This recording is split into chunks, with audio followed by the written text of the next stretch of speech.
Is Face ID not working after updating iOS? This can be annoying, especially if it was working fine before.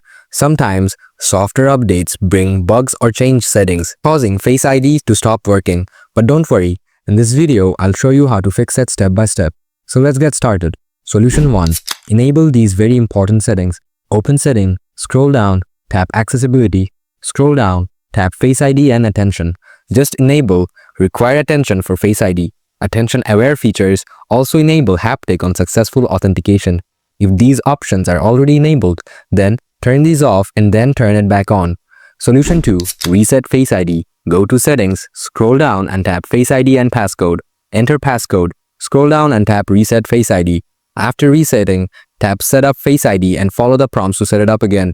This can help fix any recognition issues that may have developed. Solution 3. Check Screen Time Restrictions. Open Settings on your iPhone. Scroll down, then tap Screen Time. If Screen Time is enabled, tap on Content and Privacy Restrictions. Ensure to turn off the restriction on iPhone. If you still have issues, enable Turn Tone from Control Center. Tap and hold your brightness light to come here. Enable True Tone. You can also try to update your iPhone or give your iPhone a Reset All setting. This will definitely help unless you have hardware issues. By following these steps, you should be able to fix Face ID issues caused by the latest iOS update.